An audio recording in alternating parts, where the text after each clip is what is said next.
Hi, welcome to our latest Hoopscast. Pat Dooley and Kevin Brockway, the Gainesville Sun, and we are going to stay in Texas a little longer. Florida getting the win today, and it was really an unusual situation. I mean, Florida's seen just about everything this year. But, you know, first of all, you had the crowd totally against them, all the bandwagon FGCU fans. But the game's starting at 10:38, Kevin. I mean, it's just amazing how late it started.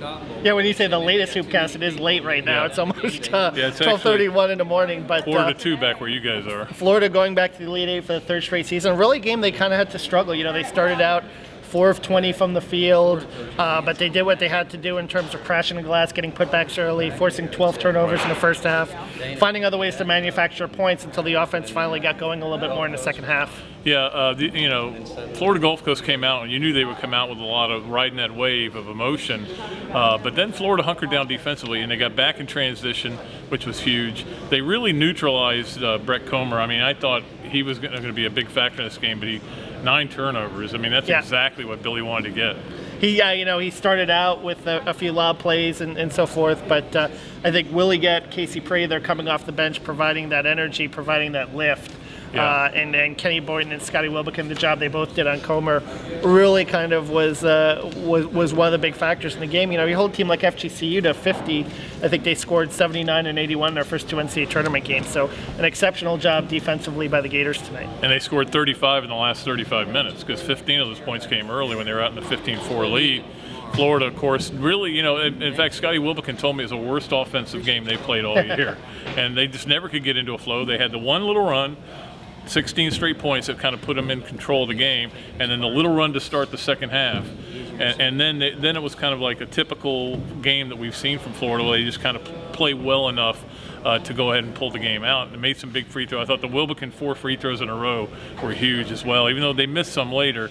Those were a big factor in that game. Yeah, and I thought that, you know, he's gaining a lot of confidence there in that area. And I also thought Willie Gett in the second half, some of the defensive plays that he came up with, again, really kind of took control of the game defensively. You know, took a little shot in the lip, got a flagrant foul, drew a flagrant foul, took a few charges, had 4 steals, 4 rebounds.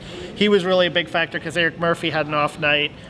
You know, I asked Murph if he had the flu. He said he was a little sick on Monday, but he wasn't using that as an excuse. But he clearly didn't look like himself tonight, and I think that that'll be interesting to watch on Sunday. They need to get him kind of back going a little bit offensively because offensively they feed off him a lot. Yeah, I thought Yagett was. I mean, he played. I put this in my column. He played like he had relatives here. He didn't want to leave town. Yep. I mean, he just. You talked about the defense he played, rebounding. They got just enough on offense, but this was about defense, and this is about hunkering down against a team that's very skilled. You know, certainly when they start knocking down threes and they're getting the alley-oops and the place is rocking, and it's such a weird situation here because the court is raised up about 3.5 feet. But everybody's way back. So even though it might have sounded loud on TV, it wasn't really that loud. It wasn't like you're on a road game because they're so far back. But at the same time, we were sitting actually right next to the Florida bench, so we heard everything that Billy had to say. And some idiot fan behind us. Yeah, too. Exactly. Some people were kind of razzing on Billy towards the end. And I think maybe the sightline aspect of it, you know, being a little more comfortable on Sunday, you might see the shooting percentages increase a little. I know that Michael Frazier said it didn't feel like it affected him too much, and he did get a couple of threes off the bench, but he got a kind of a friendly roll there to get him going. But I think come Sunday, you know, they're going to need to hit a few more shots from the outside, especially, you know, obviously facing a team like Michigan that's a high-powered, explosive offensive team. Very skilled offensively, and that sightline didn't bother Trey Burke. And in the second half, he had 23 in the second half in their win in overtime, stunning win over Kansas. And you know, it's going to be an interesting matchup with Florida. One thing I noticed about Michigan, they don't defend.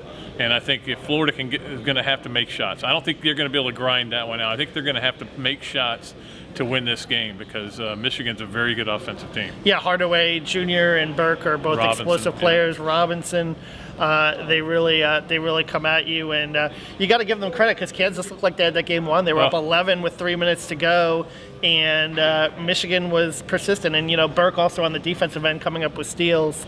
Florida's going to have to take care of the ball. I thought there were a few moments where they were a little shaky against FGCU early, but then they settled that down and didn't give up too many points off turnovers. But they're going to have to be very disciplined and consistent with the ball against Michigan. So the Mighty Gators into the Elite Eight for the third straight year. The only team in the country that can say that. Nobody else has made it these last 3 years except Florida. So certainly a feather in their cap, and for those seniors especially who came here after 2 back-to-back NITs to go to 3 straight is pretty impressive.